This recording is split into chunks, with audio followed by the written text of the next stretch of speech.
شرور أنفسنا ومن سيئات أعمالنا من يهده الله فلا مضل له ومن يضلله فلا هادي له ونشهد أن لا إله إلا الله وحده لا شريك له ونشهد أن سيدنا ومولانا محمدا عبده ورسوله صلى الله تعالى عليه وعلى آله وأصحابه وأزواجه وذرياته وسلم. رب اشرح لي صدري ويسر لي أمري واحلل عقدة من لساني يفقهوا قولي.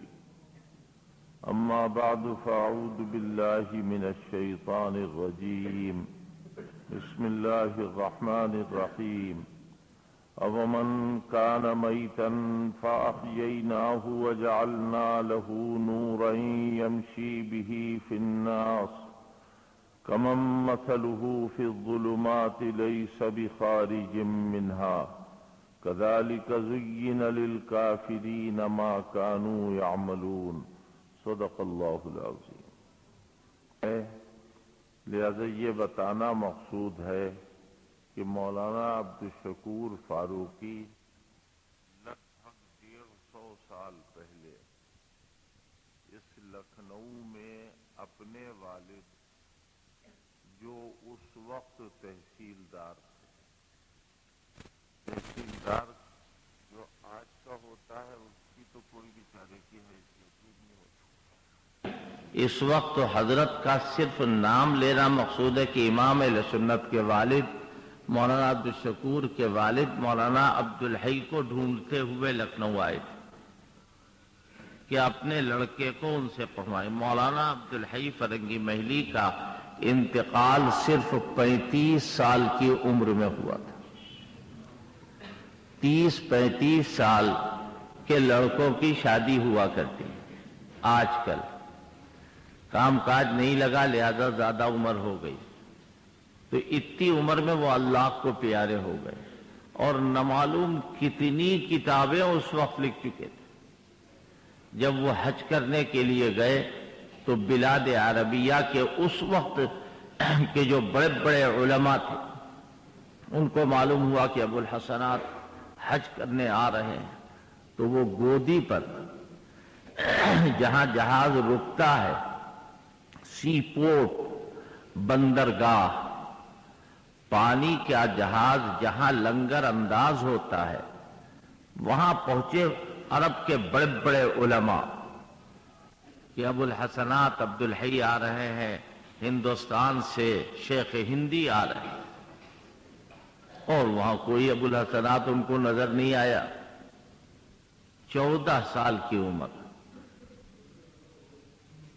تو دیکھا ایک لڑکا چہرے سے نور ظاہر ہو رہا اور قدم بڑھا رہا ہے تو ایسا لگ رہا ہے کہ خدا جانے اللہ کی کتنی نعمتیں اس سے وابستہ ہیں.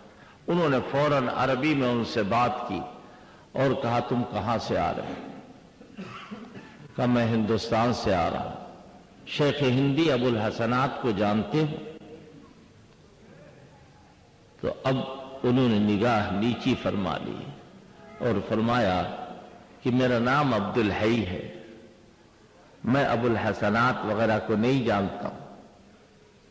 بس کیا تھا وہ سارے عرب علماء لپٹ گئے اور گودی میں نہیں اپنے کندھے پر ان کو بٹھایا اور اس طرح وہ لے گئے ان کو. میں نے حضرت کا تذکرہ اس لیے کیا کہ وہ زندہ ہیں مرے نہیں ہیں. ایک کتاب جو درسیات میں عربی میں پڑھائی جاتی ہے اس میں حضرت مولانا عبدالحی کا تذکرہ کیا ہے اور اشعار میں ان پر مرثیہ کہا گیا. مات عبدالحی لیکن لم یمت فیضانہ مات عبدالحی لیکن لم یمت فیضانہ انما مات المسمى واسمہ ما لا یمت. عبدالحی کا تو انتقال ہو گیا لیکن مسمہ چلا گیا مگر نام نہیں مرا ہے، نام زندہ ہے، ان کا فیض باقی۔ یہاں آ کے پتا چلا کہ حضرت مولانا عبدالحی فرنگی محلی کا انتقال ہو چکا ہے۔ حضرت امام اہل سنت کے والد مولوی ناظر علی بہت رنجیدہ خاطر ہوئے اور واپس جانے کا ارادہ کیا۔ کچھ علماء سے ملاقات کرنے کے لیے گئے۔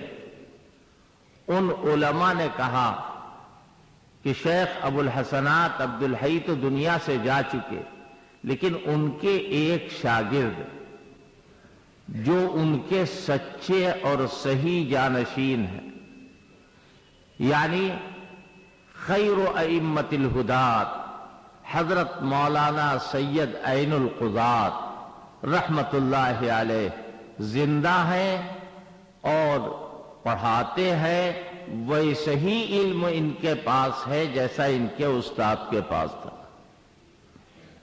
فوراً امام اہل سنت کے والد کے دل میں یہ خیال پیدا ہوا کہ چلو ان کے پاس چلیں۔ وہاں پہنچے، حضرت مولانا عین القضات رحمت اللہ علیہ جو بانی ہے مدرسہ عالیہ فرقانیہ کے، جو چوک میں اصغر علی محمد علی کی پرانی بلڈنگ جہاں تھی وہاں پر ایک مدرسہ ہے، ہمارا تو مادر علمی ہے۔ وہاں پہنچے، حضرت سے ملاقات کی۔ کون ہو تم؟ کہا میں تحصیلدار ہوں۔ کاہے کے لیے آئے ہو؟ اپنے لڑکے کو پڑھوانے کے لیے آیا ہوں۔ آپ کے استاد مولانا عبدالحی صاحب کے پاس آیا تھا مگر ان کا انتقال ہو چکا ہے، تو آپ کے پاس آیا ہوں کہ آپ پڑھا دیجئے۔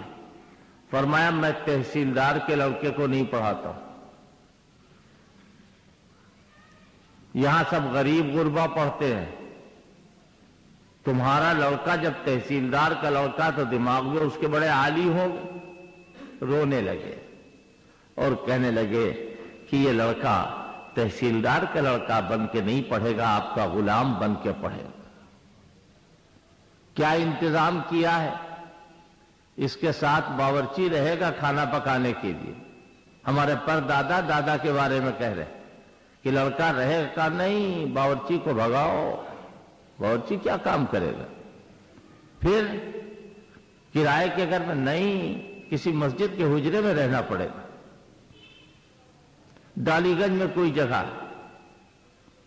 وہاں کوئی مسجد کا حجرہ، کہا حضرت آپ کی سب شرطیں منظور ہیں مگر میرے لڑکے کو پڑھا دیجیے۔ جب یہاں تک بات پہنچی تو کہا ٹھیک ہے، ایک سبق صرف پڑھاؤں گا۔ کس وقت پڑھاؤں گا؟ یہ باتیں اگر میں نہ بیان کروں گا میں مر جاؤں گا تو کوئی بیان نہ کر پائے گا۔ والد صاحب کے زبان سے اس طرح یاد ہے جیسے ابھی ابھی وہ بیان کر رہا۔ ایک سبق پڑھاؤں گا۔ کس وقت پڑھائیں گے؟ کہا فجر سے پہلے۔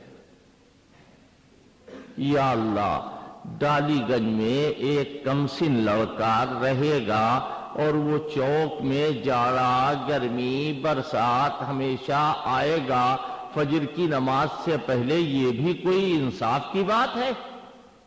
کھڑے ہو جاتے تحصیلدار صاحب اور کہتے میاں آپ کو اپنے علم کا گھمنڈ ہے، غرور ہے، بتائیے یہ کمسن بچہ کیا کرے گا؟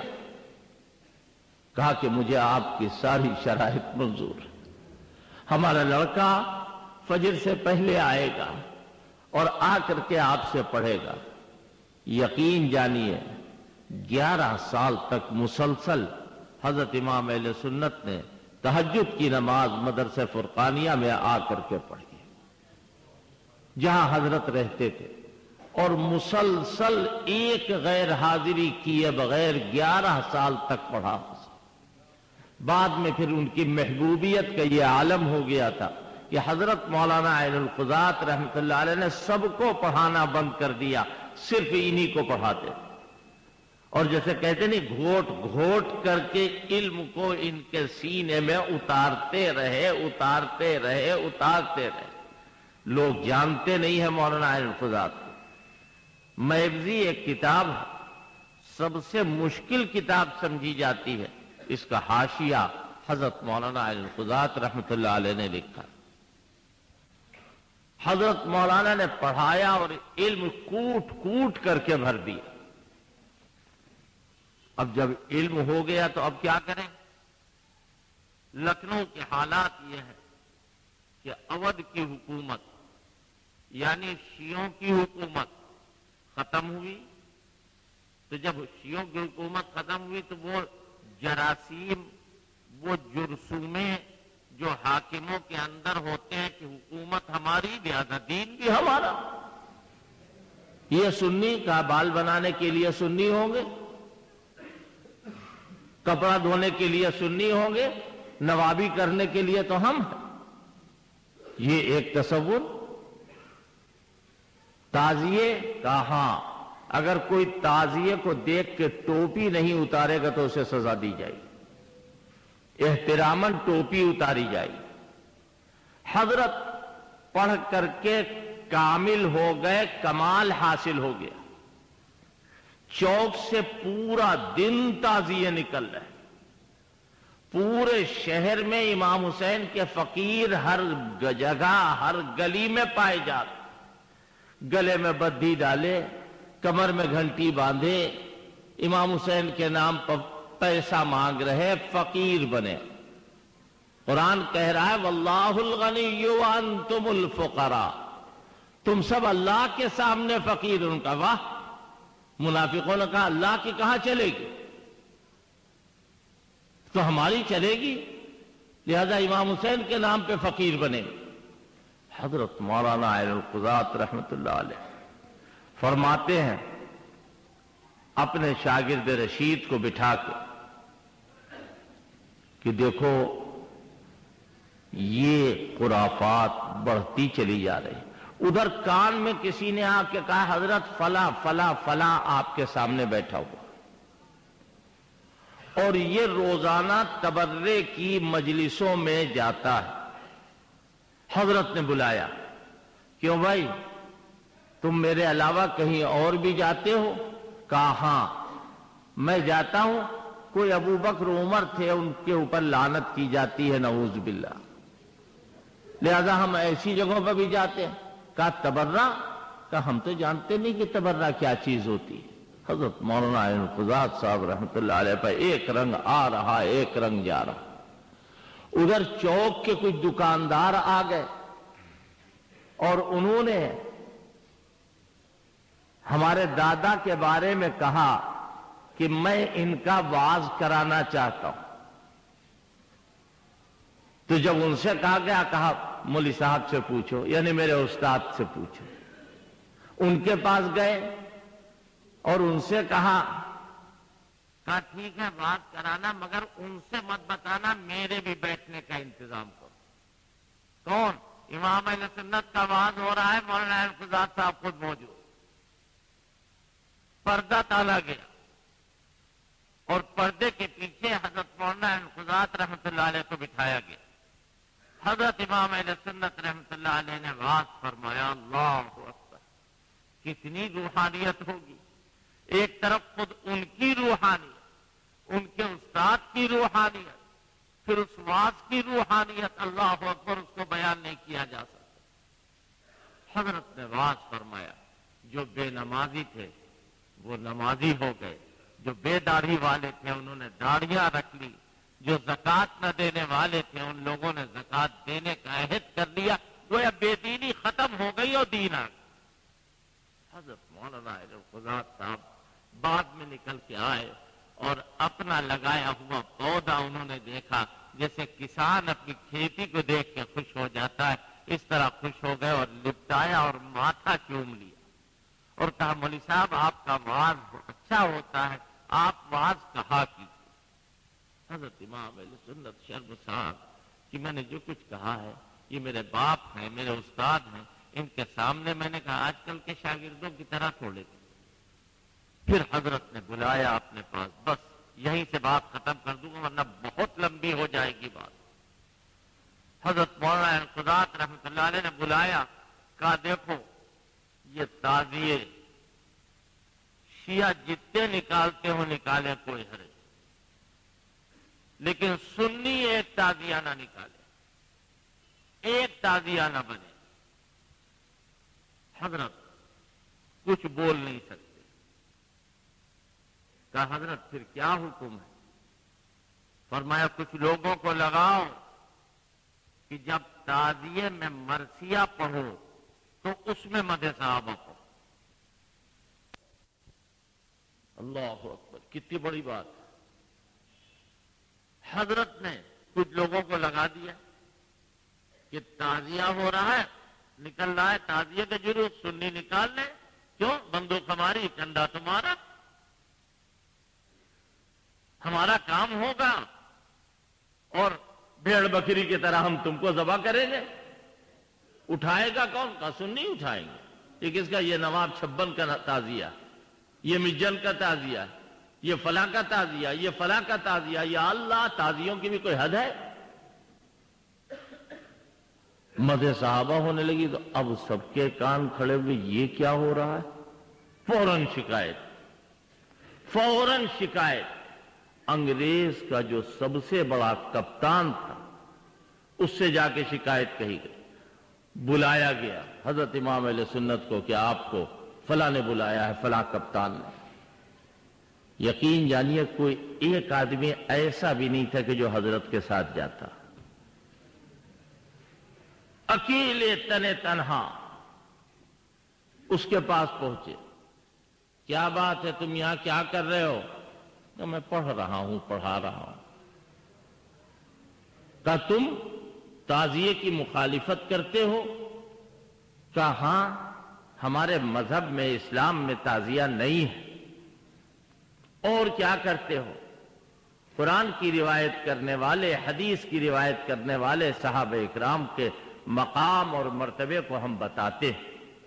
کہا تم لکھنؤ چھوڑ دو۔ قرآن کی ایک آیت یاد آ گئی، ابھی آپ کی برکت سے اور حضرت امام اہل سنت کی جگہ کی برکت سے۔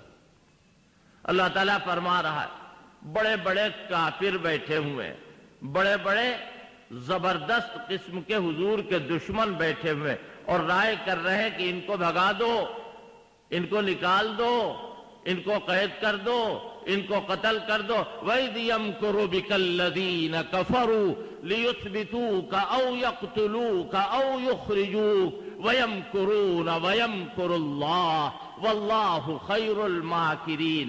کوئی کہہ رہا ہے ان کو قتل کر دو، کوئی کہہ رہا ہے ان کا جلا وطن کر دو، کوئی کہہ رہا ہے ان کو قید کر دو۔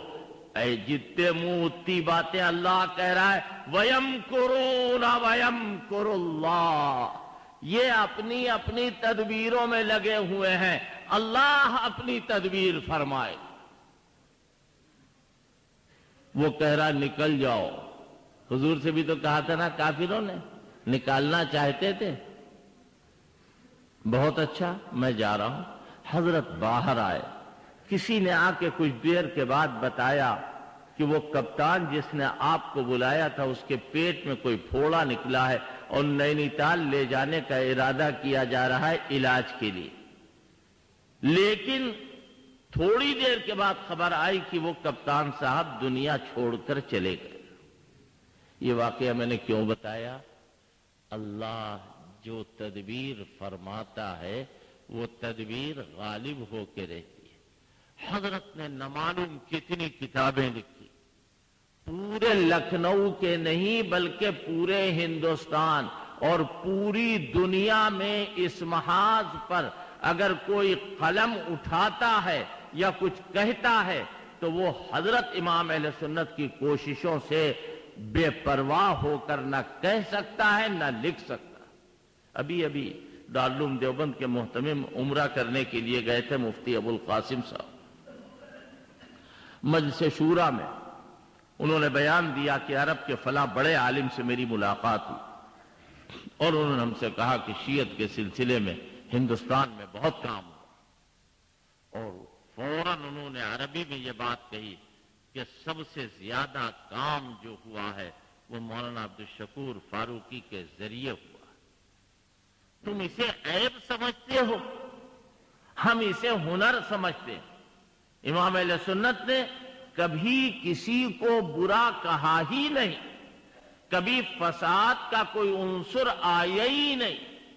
انہوں نے علماء تیار کرنا شروع کیا اور علماء کو اپنی جو تحقیقات تھیں ان سے باخبر کیا۔ عوام کے لیے یہ پروگرام شہدائے اسلام کا بنایا۔ جب 15 روزہ حضرت کے زمانے میں جلسے ختم ہو جاتے تھے تو پھر محلے محلے جلسوں کا سلسلہ شروع ہوتا تھا، اور حضرت نماز پر واعظ فرماتے تھے۔ بیٹھے ہوئے ہیں میرے سامنے حاجی بادشاہ علی صاحب کے صاحبزادے، اللہ حاجی بادشاہ علی صاحب کو اپنے جوار رحمت میں جگہ عطا فرمائے اور ان کے درجوں کو بلند فرمائے۔ اگر وہ ہوتے تو میری باتوں کی تصدیق کرتے۔ ان کا معمول تھا کہ عصر کی نماز کے بعد چٹائی کے اوپر جا کر کے دارالمبلغین میں حضرت امام اہل سنت رحمۃ اللہ علیہ کی خدمت میں بیٹھا کرتے تھے۔ وہی نہیں، مولانا منظور نعمانی رحمۃ اللہ علیہ، مولانا علی میاں، چودھری نعمت اللہ، پروفیسر بیرسٹر نسیم صاحب، یہ سارے کے سارے جو اس زمانے کے 28 سال تک حضرت نے درس دیا ہے بڑے بڑے علماء اکرام کے سامنے۔ سینچا تھا اسے خون سے کچھ تشنہ لبوں نے، سینچا تھا اسے خون سے کچھ تشنہ لبوں نے، تب جا کے اس انداز کا میں خانہ بنا۔ آج ہمارے اوپر اعتراض کرتے اور پھر ایسا بخار آیا ہوا ہے، اتحاد اتحاد اتحاد، کان پک گئے سنتے سنتے، مگر ابھی تک کسی کی کوشش کامیاب نہیں ہوئی کہ صاحب اتحاد کا، ہم خود اتحاد کے دائی کہ اتحاد ہونا چاہیے، لیکن اتحاد کا یہ مطلب ہوگا کہ ہم اپنی محبت کا قلعہ حضرت صدیق اکبر کی قبر کے اوپر بنائیں؟ آپس میں جو محبت ہو رہی ہے حضرت معاویہ رضی اللہ تعالیٰ عنہ کی قبر پر ہم محبت کا قلعہ بنائیں تو اتحاد ہوگا؟ سنو، تم اتحاد نہیں چاہتے ہو، تم اپنی رنگت کو چھپانا چاہتے ہو۔ اتحاد کیا چیز ہوتی ہے؟ کہ وہ اتحاد آپ کو معلوم کیا ہے؟ صحابہ سے کٹ کر اگر کوئی فرقہ بنتا ہے وہ اسلامی فرقہ نہیں ہو سکتا، چاہے جو بھی اس کی لپیٹ میں ہو۔ مسلکی اختلاف کی کوئی حیثیت نہیں ہے۔ آپ کو معلوم ہے ایک مسلک، میں آپ کو دو مسلک بتاتا ہوں۔ ایک مسلک یہ ہے کہ امام کے پیچھے فاتحہ پڑھو، دوسرا مسلک یہ کہ خبردار فاتحہ نہ پڑھو۔ جو فاتحہ پڑھ رہے ہیں وہ کبھی نہیں کہیں گے کہ نہ پڑھنے والے جو ہیں وہ غلط کر رہے ہیں، وہ ترجیح اس کو دے رہے ہیں، یہ ترجیح اس کو دے رہے ہیں، آپس میں کوئی لڑائی نہیں۔ ہم رمضان میں عمرہ کرنے جاتے ہیں، اللہ پاک آپ کو، ہم کو، سب کو پہنچائے۔ ارے آمین کہہ لو یار، چپکے ہی سے کہہ لو، کوئی حرج نہیں۔ اللہ تمہیں بھی پہنچائے، ہمیں بھی پہنچائے۔ اور جب تراویح ختم ہو جائے 20 رکعت اور امام وتر پڑھائیں تو سب لوگ کہتے ہیں ہمیں تو آتا نہیں، آوے یا نہ آوے انہی کے ساتھ پڑھو، یہی اچھا۔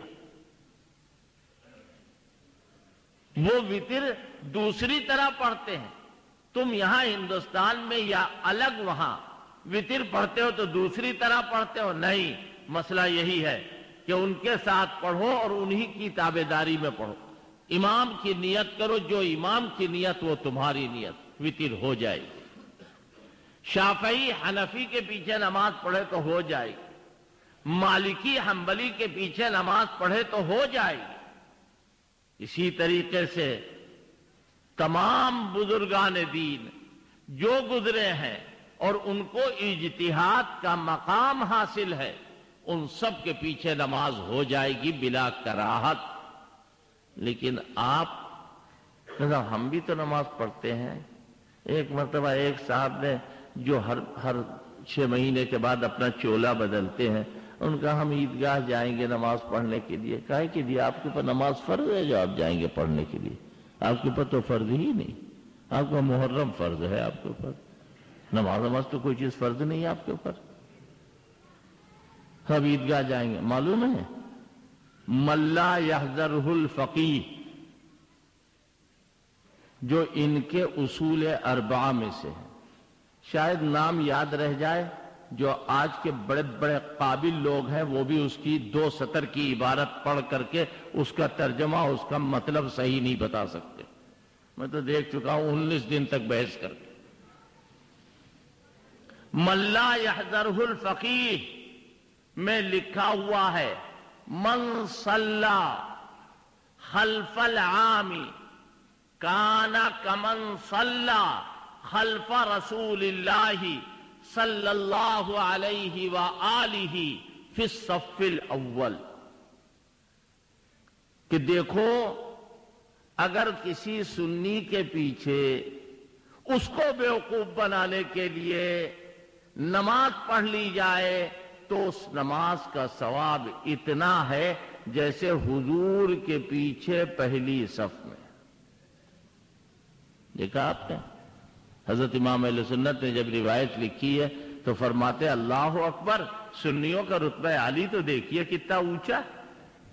حضرت فرماتے کہ سنیوں کا رتبہ عالی تو دیکھیے کتنا اونچا. میں عرض یہ کر رہا تھا کہ اتحاد کی دعوت تو ہم دے رہے ہیں، ہم آپ سے اتحاد کے متقاضی.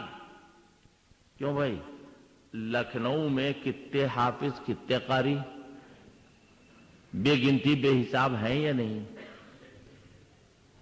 اور تمام ضلعوں میں بجنور، سہارنپور، شاید کوئی گھر ایسا نہ ہو جہاں حافظ نہ ہو. تو رمضان میں یہ سب تراویح پڑھتے نہیں پڑھتے.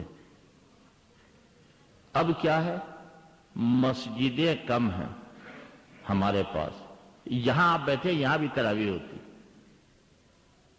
میرے گھر پر بھی تراویح ہوتی، کارخانوں میں بھی تراویح ہوتی، بڑے بڑے ہال میں بھی تراویح ہوتی. کائے کے لیے؟ حافظ کم ہے. حافظ زیادہ ہیں، مسجدیں کم ہیں. سب مسجدوں میں اگر ایک ایک حافظ رکھا جائے تو مسجدیں کم پڑ جائیں گی، حافظ زیادہ. تراویح تو ہوگی. تو ہم کہہ رہے ہیں اتحاد کی خاطر روزہ کھولنے کے بعد اپنی مسجد ہمیں 11 بجے رات تک دے دیا کیجئے، ہم وہاں قرآن شریف پڑھوا دیا کریں. کسی کو گالی دینے کے لیے نہیں مانگ رہے ہیں، نماز پڑھنے کے لیے. ہے کوئی ایسا اتحاد کا دعوے دار کہ اپنی مسجد دے دے تراویح پڑھنے کے لیے؟ اور اگر تراویح کہیں پر بھی ہو تو آپ اعتراض کرتے اس لیے کہ حضرت علی سے بڑے آپ مسلمان ہیں. حضرت علی تو جب تراویح حضرت فاروق اعظم کے زمانے میں ہوئی تو گئے اور جا کر کے کہا اللہم نور قبر عمر کما نور مساجدنا. اے اللہ عمر کی قبر کو نور سے بھر دے جیسے انہوں نے ہماری مسجدوں کو نورانی بنا دیا. فاروق اعظم کا حال تو یہ، حضرت علی کا تو حال یہ. پھر آپ تراویح امام باڑوں میں پڑھوا دیجئے، اپنی مسجدوں کو دے دیجئے ہمیں کہ ہم تراویح. کیوں؟ کیا اختلاف کی کیا بات ہے کہ لا شیعہ ولا سنیہ، اسلامیہ اسلامیہ اسلامیہ. ایران شریف کا جو نعرہ ہے کہ نہ شیعت کوئی چیز ہے نہ سنیت کوئی چیز ہے، اسلام بہت بڑی چیز ہے. بہت اچھا، ہم حضرت معاویہ کا تذکرہ کریں گے امام باڑے میں، آپ اجازت دیں گے اتحاد کی خاطر؟ ہم تو امام اہل سنت حال میں حضرت حسن حضرت حسین کا تذکرہ کرتے ہیں، آپ کیوں نہیں اجازت دیتا ہے؟ اور آپ جو اس وقت بولی بول رہے ہیں وہ ایران سے پیسہ لیے بغیر بول رہے ہیں. یہ بات میں اس لیے عرض کر رہا ہوں کہ جلسے تو سال میں صرف 15 دن ہوتے ہیں اور مسائل جو ہے وہ روزانہ ہے. تو ان کا مقصد کیا ہے؟ یہ چھپ جائیں، ان کا شر چھپ جائے، اور جب ان کا جی چاہا کرے چپکے سے کاٹ لے اور پھر چھپ جائے.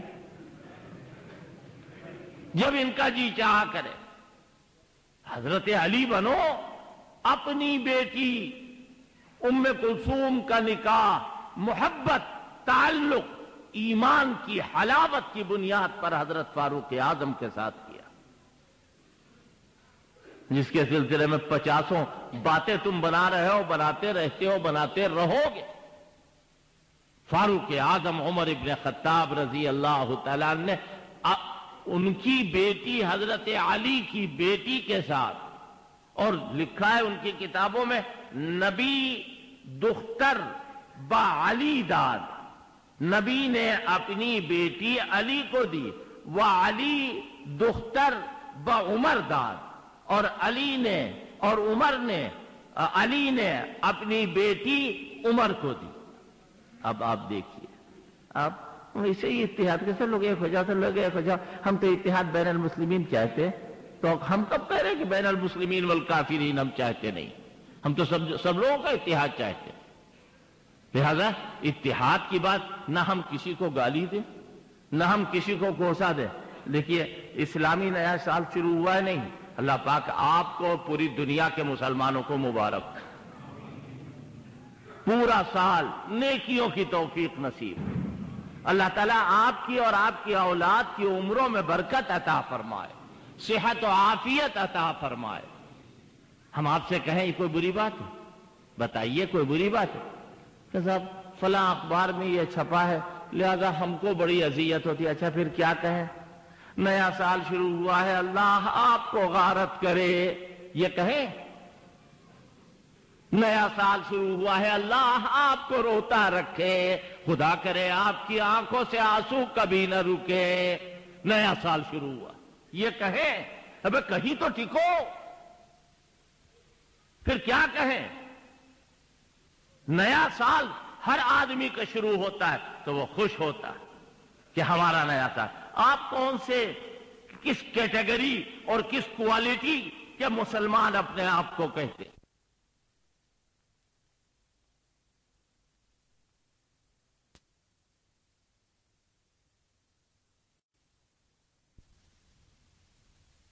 ہجری کا جی لکھتے تو ہیں، پھر گڑ کھا رہے ہو، گلگلوں سے پرہیز کر رہے ہو؟ بھائی پوچھو بھائی 1434 ہجری ہے یا نہیں ہے؟ کیوں؟ محرم سے پہلا سال شروع، اچھا تو پھر آپ ربیع الاول سے شروع کر دیجئے، آپ رمضان سے شروع کر دیجئے، لیکن نیا سال ہے یا نہیں؟ کسی کو گالی دے رہے ہیں، کسی کو کوسا دے رہے ہیں؟ یہ نیا سال ہوا یا نہیں ہوا؟ جب نیا سال ہوا تو اس نئے سال پر اگر ہم آپ کو مبارکباد دے رہے ہیں تو آپ خفا ہوئے جا رہے ہیں۔ اب بھائی دعا دے رہے ہیں نا کہ اللہ تعالیٰ آپ کو زندہ رکھے، آپ خفا ہو رہے ہیں، پھر کیا کہیں؟ اللہ کرے آپ مر جائیں، کیا کہیں؟ کون سی بات کہیں؟ کہیں تو ٹکیے، کہیں تو رکیے کہ نہیں صاحب یہ تو غم کا مہینہ ہے۔ اچھا 2 دن پہلے غم نہیں تھے، جیسی محرم کا چاند نکلا غم ہو گیا، یہ کیا بات ہے؟ کیا غم بھی مہینے سے آتا ہے؟ مہینے سے آتا ہے؟ یاد رکھیے کچھ نہیں، حضرت امام اہل سنت بتا گئے، انہوں نے بتایا کہ کچھ نہیں بلکہ یہ تو دنیا کے سامنے اپنی خصوصیت کو الگ قائم کرنا، اپنی خصوصیت کو الگ قائم کرنا ہے۔ بہرحال عوام کی اصلاح کے لیے حضرت امام اہل سنت رحمت اللہ علیہ نے عوام اور خواص کی اصلاح کے لیے، جو علماء آتے ہیں باہر کے ان جلسوں میں، وہ کہتے ہیں بھائی ہم بیان کیا کریں گے، ہماری خود اصلاح ہو جائے، یہاں آپ سنتے ہیں جو وہ کہتے ہیں۔ تو عوام کی اصلاح کے لیے یہ دروازہ کھولا کہ محرم کے پہلے دن ایک بہت بڑے عالم نے مجھ سے سوال کیا اور کہا کہ صاحب یہ محرم میں آپ لوگ شہدائے اسلام کے جلسے کرتے ہیں؟ میں نے کہا آپ کو معلومات کتنی؟ کہنے لگے کہ نہیں صاحب محرم کے زمانے میں تو نہیں ہونا چاہیے۔ میں نے کہا یہ بتائیے آپ لحاف کب اوڑھتے ہیں؟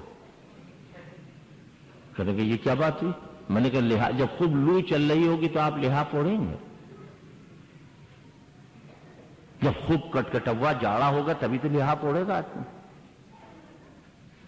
تو جیسی بدعت ہوگی، جیسا طریقہ ہوگا، اسی وقت اس کا علاج ہوگا یا علاج نہیں ہوگا۔ آدمی کا بخار چڑھا ہوا تو پیراسیٹامول دیا جائے گا، اور بخار نہیں ہے تو کیسے دیا جائے گا؟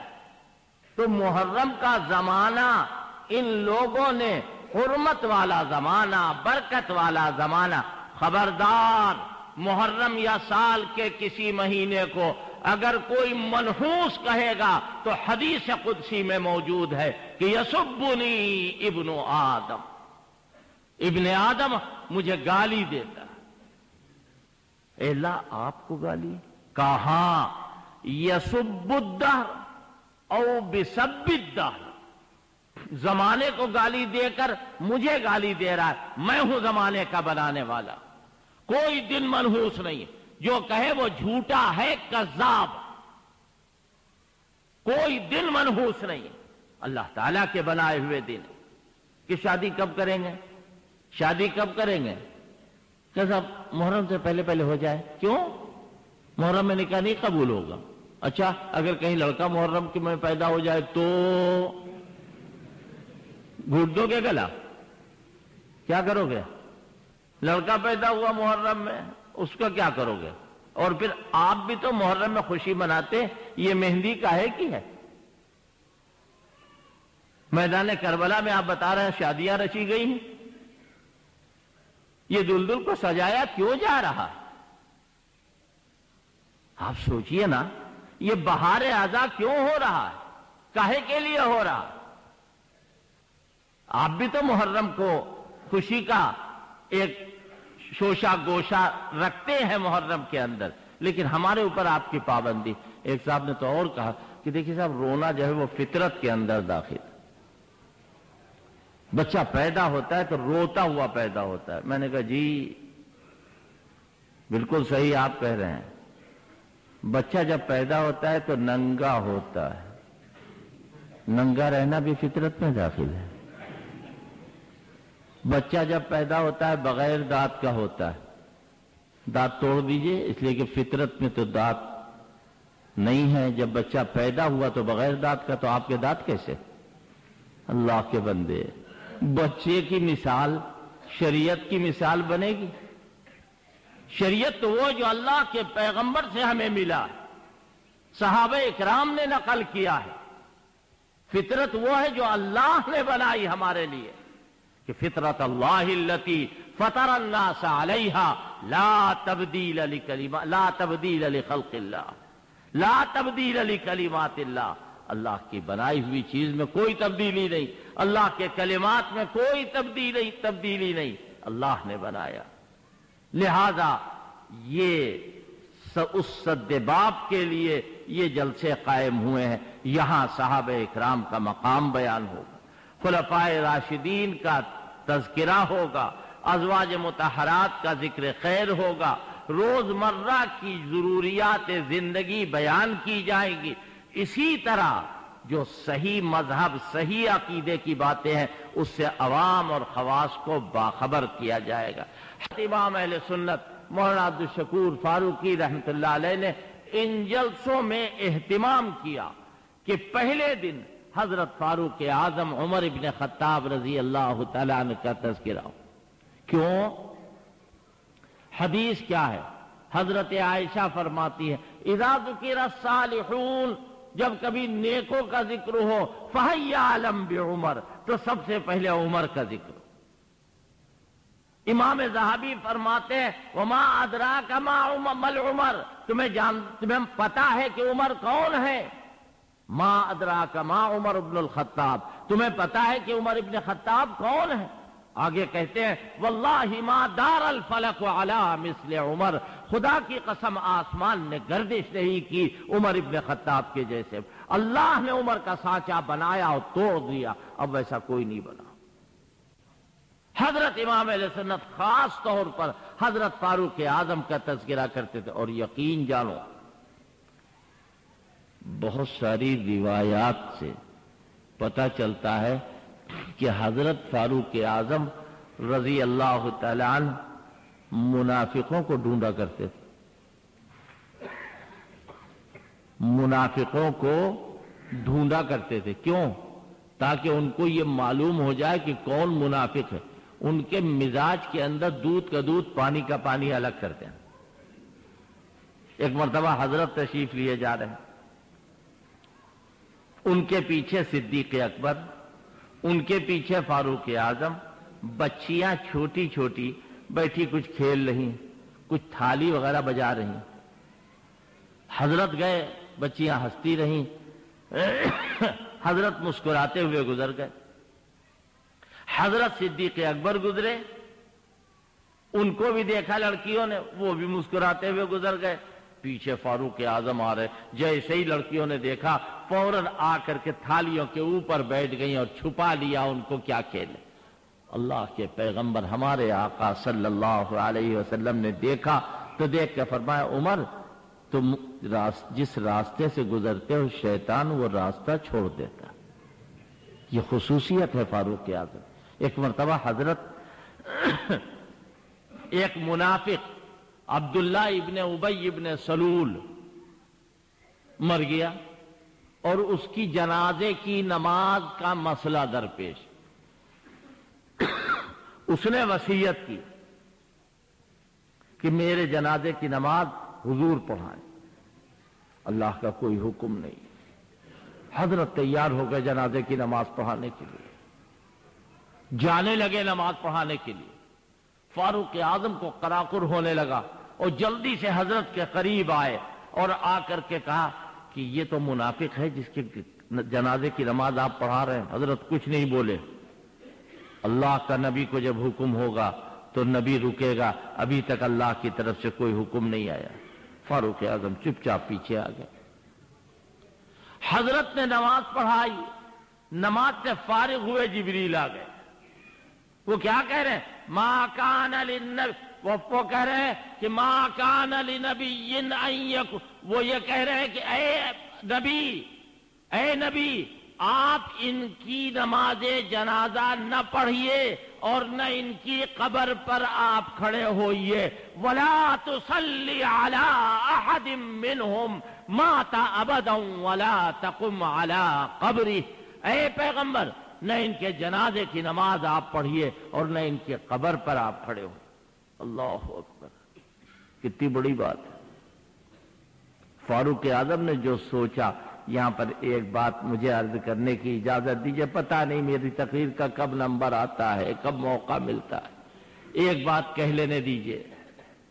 فاروق اعظم کو اللہ نے آج اس جگہ کھڑا کیا ہے جو خلوص کا سب سے اونچا مقام ہے. اس جلسے میں اگر میں بیان کروں تو انشاءاللہ بیان کر لے جاؤں گا اور آپ کو سمجھا دوں گا. دیکھو بھائی، ایک ہوتا ہے مومن، اس کے مقابلے پر کافر ہے یا نہیں ہے. ایک ہوتا ہے کافر، اس کے مقابلے پر مومن. ایک ہوتا ہے مخلص، اس کے مقابلے پر کون ہے؟ اس کا اصلی مقابل منافق. ایک ہے ایمان والا مومن مسلم، اس کے مقابلے پر کافر. اور منافق کافروں سے بھی اونچا ہوتا ہے کافر، اور مخلص مومنوں سے بھی اونچا ہوتا ہے مومن. بات سمجھ میں آ رہی ہے نہیں آ رہی ہے؟ یہاں کیا کہا جا رہا ہے کہ وَلَا تُصَلِّ عَلَىٰ أَحَدٍ مِّنْهُمْ مَاتَ أَبَدًا وَلَا تَقُمْ عَلَىٰ قَبْرِهِ. اے پیغمبر آپ ان کی قبر پہ بھی نہ کھڑے ہوئیے اور آپ ان کے جنازے کی نماز بھی نہ پڑھائیے. آئیے مقابلے پر.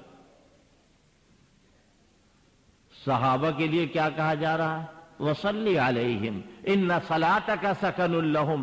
اے پیغمبر آپ ان کے لیے دعا کیجئے، آپ کی دعا سے ان کو سکون ملے. ان کے لیے دعا مانگنا، صحابہ کے لیے دعا مانگنا نبی کی ڈیوٹی ہے، اور ان کے لیے دعا نہ مانگنا اللہ کا حکم ہے. اور فاروق اعظم قبر پہ نہ کھڑے ہوئیے. فاروق اعظم کی کہاں قبر ہے؟ فاروق اعظم کی کہاں قبر ہے؟ حضرت کے سینے سے صدیق اکبر کا سر ملا ہوا ہے. صدیق اکبر کے سینے سے فاروق اعظم کا سر ملا ہوا ہے. کہا جا رہا ہے منافق کی قبر پر آپ کھڑے نہ ہوئیے، اور ابوبکر عمر روضہ پاک میں آج بھی ساتھ میں ہے. اللہ کے پیغمبر کے کتنا بڑا قرب ان کو حاصل ہے اور ایمان کا کون سا درجہ ان کو حاصل. حضرت علی رضی اللہ تعالیٰ عنہ اللہ تعالیٰ اپنی بے شمار رحمتیں نازل فرمائے، اللہ تعالیٰ ان کے چہرے کو مکرم فرمائے، کرم اللہ وجہہ۔ ہمارے آقا، آقاؤں کے آقا سیدنا حضرت علی مرتضیٰ رضی اللہ تعالیٰ، حضرت عبداللہ ابن عباس رضی اللہ تعالیٰ، نوجوان صحابی، حضرت علی فرما رہے ہیں، حضرت عبداللہ ابن عباس فرما رہے ہیں کہ میں کھڑا ہوا ہوں، فاروق اعظم کا جنازہ سامنے رکھا ہوا، میرے کندھوں پر ہاتھ رکھ کے پیچھے سے کوئی کہہ رہا ہے، کیا اب دنیا میں کوئی نہیں رہ گیا کہ جس کے بارے میں یہ تمنا کروں کہ اس کا جیسا میرا بھی اعمال نامہ ہو جائے، الا ھذا المسجع بثوبہ، مگر یہ کفن پوش جو کفن پہنے ہوئے لیٹا ہے، میرا جی چاہتا ہے کہ اس کا جیسا میرا اعمال نامہ ہو جائے۔ حضرت عبداللہ ابن عباس فرماتے میں نے پیچھے مڑ کے دیکھا، فَإِذَا هُوَ عَلِيُّ بْنُ أَبِي طَالِبٍ وَعَيْنَاهُ تَذْرِفَانِ، میں نے دیکھا کہ یہ علی ابن ابی طالب ہیں، ان کے دونوں آنکھوں سے آنسوؤں کا دریا جاری۔ حضرت علی رضی اللہ تعالیٰ کیا ہوا؟ فرما رہے ہیں کہ ہمیں معلوم تھا کہ تم تینوں ایک ہی جگہ دفن ہوگے، ایک ہی جگہ دفن ہوگے۔ کیوں؟ میں نے آقا سے سنا، دخلت انا و ابو بکر و عمر، خرجت انا و ابو بکر و عمر، فعلت انا و ابو بکر و عمر، کہ میں گیا ابو بکر و عمر گئے، میں آیا ابو بکر و عمر آئے، میں نے کھایا ابو بکر و عمر نے کھایا۔ حضرت ایک ساتھ نام لیتے تھے، اور آج میں دیکھ رہا ہوں کہ حضرت نبی کریم صلی اللہ علیہ وسلم کے سلسلے میں جو تیسرا چاند باقی تھا، حضرت عائشہ نے خواب میں دیکھا تھا، یعنی فاروق اعظم عمر ابن خطاب رضی اللہ، اور اب دروازہ بند، کوئی آج بڑے سے بڑا بادشاہ جانا چاہے نہیں جا سکتا۔ کیوں؟ اب دربار خاص میں کوئی نہیں حاضر ہوگا۔ ہم جو سلام پڑھتے ہیں اللہ پاک ہم کو بار بار لے جائے، اور آپ سب کو بار بار لے جائے۔ ہماری بچیاں پس پردہ جو بیٹھی ہوئی ہیں، بہنیں جو پس پردہ بیٹھی ہوئی، اللہ ان کو بھی خوب خوب حضور پاک صلی اللہ علیہ وسلم کی مسجد اور آپ کی قبر پاک کی زیارت کرائے اور وہاں لے جائے۔ وہاں جو ہم جاتے ہیں تو 4-5 دیواروں کے باہر کھڑے ہوتے ہیں اور نگاہیں زمین میں گڑی ہوتی ہیں اور کہتے ہیں الصلاۃ والسلام علیک یا رسول اللہ، الصلاۃ والسلام علیک یا نبی اللہ، الصلاۃ والسلام علیک یا خیر خلق اللہ، اور اس کے بعد میں ذرا سا داہنی طرف ہٹتے ہیں اور کہتے ہیں الصلاۃ والسلام علیک یا خلیفۃ رسول اللہ، الصلاۃ والسلام علیک یا صاحب رسول اللہ فی الغار، الصلاۃ والسلام علیک یا من قال فی حقک لو كنت متخذا خلیلا غیر ربی لاتخذت ابا بکر خلیلا۔ حضرت صدیق اکبر کے پاس پہنچ گئے،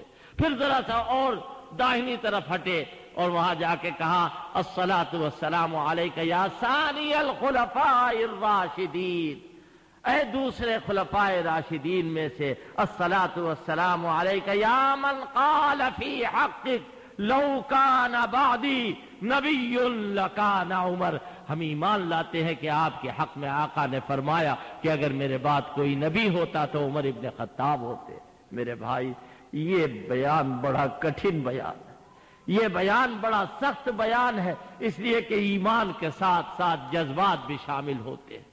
میرے آقا اللہ کے پیغمبر صلی اللہ علیہ وسلم بیٹھے ہوئے اور ام المومنین صدیقۃ الکبریٰ حضرت عائشہ صدیقہ رضی اللہ تعالی عنہا بیٹھی ہوئی، آسمان پر ستارے چھٹکے ہوئے، آسمان پر ستارے نکلے ہوئے۔ حضرت عائشہ نے دیکھا کہ ستارے بہت سارے نظر آ رہے ہیں، عرض کیا حضرت کیا آسمان کے تاروں برابر بھی کسی کی نیکی ہو سکتی ہے؟ آسمان کے تاروں برابر بھی کسی کی نیکی ہو سکتی؟ آپ مسکرائے اور فرمایا ہاں، عمر کی نیکیاں آسمان کے ستاروں کے برابر۔ حضرت کی زبان سے سن کے ام المومنین ہماری اور آپ کی اور تمہاری اور تمام مسلمانوں کی اماں جان چپ ہو گئی۔ عائشہ تم چپ کیوں ہوئی؟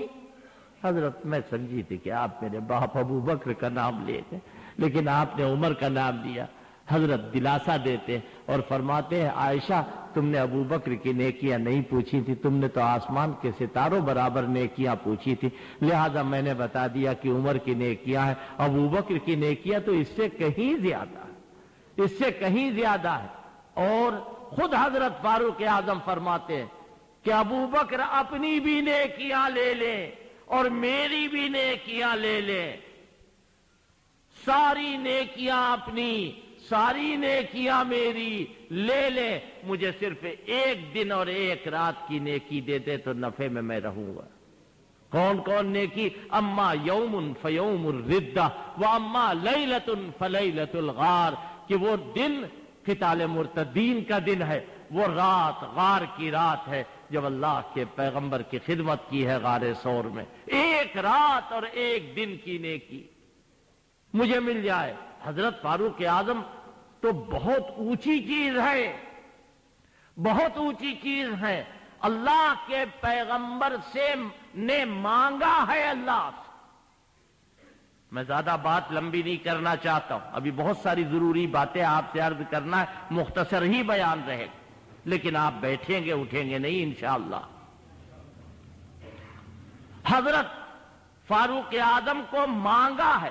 حضرت امام شاہ ولی اللہ محدث دہلوی رحمت اللہ علیہ فرماتے ہیں کہ 6 برس تک فاروق اعظم کے لیے حضرت نے دعا کی، اور بڑا نرالا انداز ہے دعا کرنے کا۔ بھی جناب قاری قمر الحفیظ قمر آپ کو سنا رہے تھے، اس میں بھی اس کی طرف اشارے ملتے۔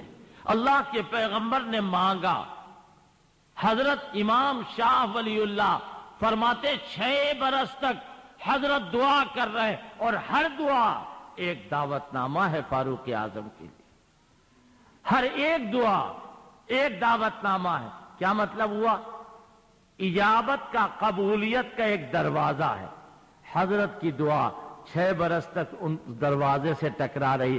بتاؤ اگر 1 گھنٹہ کوئی کھٹکھٹ کرے تو دروازہ کھلے گا یا نہیں کھلے گا؟ اور اگر 6 سال تک کھٹکھٹایا جائے تو جب دروازہ کھلے گا تو پھاٹو پھاٹ کھلے گا۔ اللہ جانتا ہے ایسے ہی کچھ معاملہ فاروق اعظم کے لیے ہوا کہ یہ تو تیار نہیں تھے، سب سے بڑا گناہ کرنے والے تھے، یعنی حضور کو قتل کرنے کا ارادہ کیا۔ اور وہاں اندر دار ارقم میں حضرت بیٹھے ہوئے ہیں، حضرت علی بیٹھے ہیں، حضرت حمزہ بیٹھے ہوئے ہیں، فاروق اعظم دروازے پکڑے ننگی تلوار ہاتھ میں۔ لوگوں نے کہا کہ آپ نہ جائیے، حضرت فرماتے میں دروازہ کھولوں گا۔ کیوں؟ میں نے بلایا ہے تب تو آئے، اللہ نے بھیجا ہے، سیدھے راستے سے نہیں آؤ گے، قتل کا ارادہ کر کے آؤ، لیکن بلایا ہے۔ آ گئے، دروازہ کھولا تو کیا دیکھتے ہیں؟ تلوار ضرور ہاتھ میں ہے لیکن عمر بدلے ہوئے ہیں۔ حضرت نے لپٹا لیا، اور لپٹانے کے بعد جب چھوڑا ہے تو بالکل وہی منظر ہے جو غار حرا میں جبریل امین نے حضور کو لپٹایا تھا، اور ایسا لپٹایا، بخاری شریف کے الفاظ ہیں فغطنی غطا شدیدا، ایسا لپٹایا کہ لگا کہ میری جان نکل جائے گی، پسلیاں پسلیوں میں گوندھ گئی، ایسا لگا۔ کیوں؟ جبریل ایک نور لے کے آئے تھے سینے میں، جاؤ محمد کے سینے میں اتار دینا۔ اللہ کے پیغمبر کے سینے میں وہ نور جبریل نے اتارا، وہ نور حضور کے سینے میں آیا۔ اب فاروق اعظم کے لیے 6 مہینے سے 6 برس سے تڑپ رہے ہیں، تو اب کچھ اتارا جائے یا نہ اتارا جائے، کچھ تحفہ دیا جائے یا نہ دیا جائے۔ یقیناً نبی نہیں ہوگے فاروق اعظم، اگر نبی ہوتے تو عمر ہوتے، لہذا نبی کے بعد جتنی نعمتیں مل سکتی ہیں وہ فاروق اعظم کو ملے گی، معمولی نہیں۔ فاروق اعظم نے دیکھا کچھ دیر کے بعد لوگ نماز کی تیاری کریں، وہ کیا جانے نماز کیا ہوتی، پوچھنے لگے تم لوگ کیا کر رہے ہو؟ کہا ہم تو اب نماز پڑھیں گے۔ اچھا یہ نماز کیا ہے؟ کہا اللہ کی عبادت کریں گے۔ پھر یہیں کہاں یہیں نہیں، یہ نہیں ہوگا تو خانہ کعبہ میں اذان دی جائے گی، کافر لوگ جائے کعبے میں بت پرستی کریں اور ہم ایک اللہ کی عبادت یہاں کریں گے۔ حضرت کی طرف دیکھا، حضرت نے اجازت آمیز انداز اختیار فرمایا اور کہا چلو علامہ باذل ایرانی جو سنی نہیں ہے اس واقعے کو نقل کرتے ہیں اور یوں کہتے ہیں کہ حضرت چلے ہم ہی رفت درپیش حیدر عمر، اس طرح جا رہے ہیں کہ ایک طرف حضرت علی ہے دوسری طرف حضرت عمر ہے، حضرت حمزہ بھی ہے۔ سامنے دیکھا کہ ابو جہل حضور کے سر کا انتظار کر رہا ہے اور ابو جہل رشتے میں ماموں تھا فاروق اعظم۔ ابو جہل کو جب دیکھا تو دیکھنے کے بعد کیا کہہ رہے ہیں فاروق اعظم؟ ناسخ التواریخ، جو مذہب شیعہ کی معتبر تاریخ ہے اس سے میں نقل کر رہا ہوں کہ اس میں لکھا ہوا کہ ابو جہل کو جب دیکھا تو دیکھنے کے بعد کہتے ہیں مالی اراکم کلکم قیاما والکہل والشبان والغلاما محمدا قد شرح الاسلاما نذب عنہ الخال والاعماما حقا وقد یکسر الاصناما، کہ مامو جان خیریت اسی میں وہیں کھڑے رہیے، ورنہ اگر آگے آپ بڑھے تو آپ کو بھی اپنے آقا کے اوپر سے قربان کرتے ہیں۔ ملی اسلام کو عزت یا نہیں ملی؟ فاروق اعظم ایمان لائے، کعبے میں اذان ہوئی، کعبے میں نماز ہوئی۔ فاروق اعظم کا عجیب حال ہے اور عجیب کیفیت ہے فاروق اعظم کی، اللہ بتا رہا ہے، سنو غور سے۔ اومن کان میتا فاحییناہ وجعلنا لہ نورا یمشی بہ فی الناس، پہلے ایک مردہ تھا، فاحییناہ، پھر ہم نے اس کو زندہ کیا، اور ایک ایسی روشنی ہے کہ جدھر جا رہا ہے روشنی، جدھر جا رہا ہے روشنی، روشنی کا خوگر اور عادی ہے، روشنی سے نکل نہیں سکتا، اس کی ذات کی روشنی ہے، اس کے ایمان کی روشنی ہے، اس کے عمل کی روشنی ہے، اللہ بتا رہا ہے۔ یہ کون ہے؟ فاروق اعظم، اور ہر ایک مومن ہو سکتا ہے۔ مفسرین نے لکھا ہے کہ فاروق اعظم پہلے ایسے ہیں جیسے مردہ، پھر اللہ نے ان کو زندہ کیا، اب جدھر جا رہے ہیں نور ہی نور، نور سے الگ نہیں۔ یہ بات میں آپ کو کیسے سمجھاؤں؟ یہ بتائیے، اگر ایک دم سے کوئی آدمی ایسی جگہ ہو کہ جہاں روشنی ہی روشنی ہو اور ایک دم سے اندھیرا ہو جائے تو اس کو برا لگے گا نہیں لگے؟ بلڈ پریشر کے مریضوں کے لیے ڈاکٹر لوگ کہتے ہیں کبھی ایک دم سے بتی نہ جائے، کیوں؟ یہ مر جائے گا، یہ مر جائے گا، برداشت نہیں کر پائے گا، ایک دم سے بتی نہ جائے۔ اگر بتی جائے فوراً ایمرجنسی لائٹ جلاؤ، جنریٹر سے جلاؤ، چراغ جلاؤ، اندھیرا نہ ہو۔ کیوں؟ اندھیرے میں آئے گا تو مر جائے گا۔ وہ بالعکس، میں اپنی طرف سے نہیں کہہ رہا ہوں، قرآن کہہ رہا ہے، کمم مثلہ فی الظلمات، ویسے ہی ہے جیسے کوئی آدمی اندھیرے میں رہے اور اندھیرے سے کبھی نہ نکلے تو اجالے میں آ جائے گا۔ وہ کون رہتا ہے اندھیرے؟ کوئی رہتا ہے؟ چمگادڑ دن میں نظر آتا ہے جیسے چڑیا نظر آتی ہے؟ آپ بتائیے کیوں؟ وہ اندھیرے کا خوگر، اس کو اندھیرا اچھا لگتا، یا اور چوہے کی طرح جو چھچوندر ہوتی ہے وہ دن میں نہیں نظر آتی، راتی میں نظر آتی۔ کاہے کے لیے؟ اجالا برداشت نہیں۔ فاروق اعظم کو اندھیرا برداشت نہیں، فاروق اعظم کے ماننے والوں کو اندھیرا برداشت نہیں، اور فاروق اعظم کے مقابلے پر جو لوگ ہیں ان کو اجالا برداشت نہیں۔ یہ تو اپنا نصیب ہے۔ کذالک زین للکافرین، اسی طرح مزین کر دیا اللہ نے کافروں کو، جو وہ کر رہے ہیں انہیں اچھا لگ رہا ہے، جو وہ کر رہے ہیں انہیں اچھا لگ رہا ہے۔ کذالک زین للکافرین، جو کچھ وہ کر رہے ہیں۔ ایک مرتبہ ایک آدمی آ گیا، اصغر علی محمد علی کی کوٹھی تھی اس زمانے میں، عطر نالیوں میں بہتا تھا، باہر سے خوشبو آتی تھی، مدرسہ فرقانیہ کا قرب ہے، ایک طرف قرآن کا نور اور دوسری طرف عطر کی خوشبو، اور وہ آدمی ایک دم سے بے ہوش ہو گیا۔ لوگوں نے کہا کیا ہوا؟ عطر لا کے سنگھایا اس کو، وہ اور بے ہوش ہو رہا، پھر اور عطر سنگھایا، وہ اور بے ہوش ہو رہا۔ تو اس کا کوئی پڑوسی جا رہا کہ میاں کیوں جان لیے لے رہے ہو اس کی، کیوں خیریت کیا ہوا؟ کہ بھیا یہ کبھی اس نے عطر سونگھا نہیں، اس کی ناک جو ہے، ناک کا نتنا، ناک کا بانسا، قوت شامہ اس خوشبو کو برداشت نہیں کر سکتی، اس کو گوبر سنگھاؤ تو ہوش آئے گا۔ چنانچہ گوبر سنگھایا گیا تو ان کو ہوش آیا۔ یہ بات میں اس لیے عرض کر رہا ہوں کہ اللہ کہہ رہا کذالک زین للکافرین ما کانوا یعملون۔ مولانا لگی تمہارے نزدیک بری ہے، خنزیر کے نزدیک وہ بری نہیں۔ آپ بتائیے کوئی شریف آدمی گالی بکنے کے لیے تیار ہوگا؟ کوئی شریف آدمی بددعا دینے کے لیے تیار ہوگا؟ نیک بنو، نیکی قائم کرو۔ یہ تو میں نے مختصر طور پر عرض کیا، جلسہ آج شروع کرنا ہے اور بعد گھر پر پہنچاؤں۔ تو میں سوچ رہا تھا کہ کوئی ہوتا میں اس کو بٹھا دیتا، مجھے بیان نہ کرنا، لیکن میں نے اللہ سے یہ دعا کی کہ اے اللہ یہ ہمارا کام نہیں ہے، تیرے مقبول بندوں کا کام ہے۔ اے اللہ ہم کو طاقت دے دے کہ ہم کچھ دیر یہاں بیان کر لیں، آج پہلا دن ہے۔ اللہ تعالیٰ کی مہربانی سے مجھے ابھی اور بیان کرنے کی طاقت اور قوت موجود ہے اور میں بیان کر سکتا۔ جلسے کا وقت 10:15 سے 10:30 تک ختم ہونے کا۔ اصل علماء کوئی بھی بیان کرے، ہمیں تو دین کی بات سننا ہے اور یہاں آنا ہے، اور اپنے ساتھ اور لوگوں کو بھی لانے کی کوشش کرو، دعا کرو اللہ تعالیٰ سے۔ سبحان اللہ وبحمدہ، سبحانک اللہم وبحمدک، نشہد ان لا الہ الا انت، نستغفرک ونتوب الیک۔ اے اللہ اپنے کرم سے، اپنے فضل سے ہمارے حال پہ رحم فرما دے۔ اے اللہ ہم کو بری باتوں سے، برے کاموں سے بچا لے۔ اے اللہ نفس اور شیطان کے دھوکے سے ہماری حفاظت فرما۔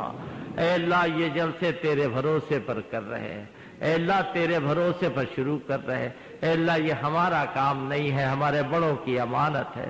اے اللہ ہمارے اندر تو اتنی بھی طاقت نہیں ہے کہ اپنے بڑوں کی امانت کی حفاظت کر سکے۔ اے اللہ یہاں کے آنے والوں کو محروم نہ فرما، بیان کرنے والوں کو محروم نہ فرما، جو بچیاں آتی ہیں ان کو محروم نہ فرما، جو بہنیں آتی ہیں اللہ ان کو محروم نہ فرما، جو بچے آتے ہیں اللہ ان کو بھی محروم نہ فرما۔ اے اللہ یہ بڑوں کا کام ہے، ہم چھوٹوں کے ہاتھ میں ہے۔ اے اللہ تیری نصرت کے بغیر کوئی کام نہیں ہو سکتا۔